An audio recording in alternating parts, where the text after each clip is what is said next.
అందరికీ నమస్కారం అండి. ఇవాళ మన వీడియో చోలకాయ కర్రీ అండి. గోరుచిక్కుడు అంటారు, మట్టికాయలు అంటారు.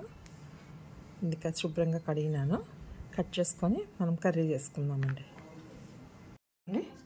చిన్నగా కట్ చేసి పెట్టుకున్నాను. దీనికి కావాల్సిన మసాలా పచ్చి కొబ్బరి అండి, పచ్చి కొబ్బరి, పచ్చిమిరపకాయలు, వెల్లుల్లి, కొత్తిమీర, కొద్దిగా ఉప్పు, ఇవన్నీ మిక్సీలో మెత్తగా పేస్ట్ లాగా వేసుకుందాం. ఇదిగోండి, కుక్కర్లో కొద్దిగా ఆయిల్ వేసుకున్నాను. ఇప్పుడు ఇందులోను ఈ చోలకాయ, కొబ్బరి మిశ్రమము, కొద్దిగా ఉప్పు, ధనియాల పొడి అండి. ఇంకింతే. కొంచెం ఆయిల్ వేడైన తర్వాత దీనికి తిరగమాత వేసుకోమండి. ఆవాలు, జీలకర్ర అలాంటివన్నీ ఏమీ వేయను.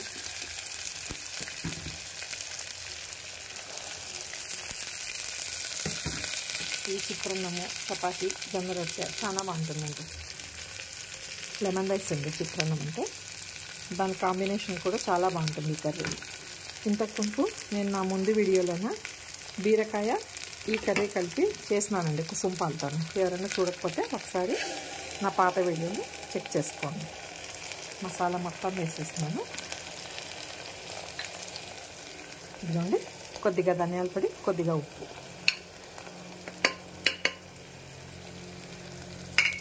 ఒకసారి కలుపుకుందాం. కొంచెం పచ్చివాసన పోనిస్తామండి. కొద్దిగా పసుపు యాడ్ చేసుకుందాము. మనకు కావాల్సిన అన్ని నీళ్ళు, ఎక్కువ కూడా వేసుకోకూడదండి వాటరు. మరి లూజ్గా అయినా కర్రీ బాగుండదు. సరిపడినంత వేసుకోవాలి మనకి. కొద్దిగా పసుపు వేసుకుందాము.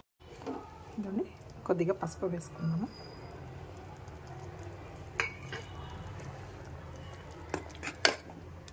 కుక్కర్లోన ఒక 2 విజిల్స్ అండి. లేతగా ఉండే కర్రీ అయితే 2 విజిల్స్.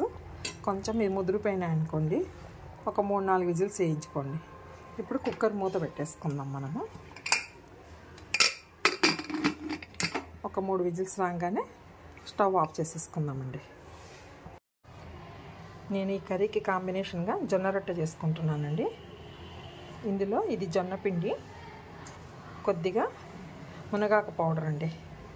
మొన్న డ్రై చేసి పౌడర్ చేసి పెట్టుకున్నాం చూడు, ఇది కొంచెం వేసుకొని ఉప్పు వేసుకొని జొన్న రొట్టె చేసుకుంటానండి.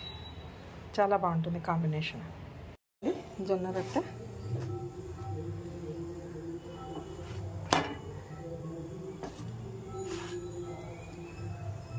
బాగుంటుందండి కాంబినేషను. రొట్టె కాలిన తర్వాత మనం టేస్ట్ చేస్తాము. ఎలా ఉందో చెప్తాను మీకు.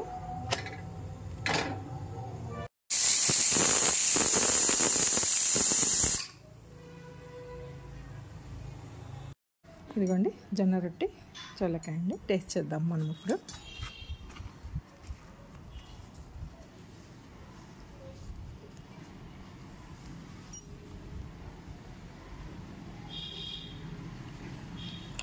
బాగుందండి.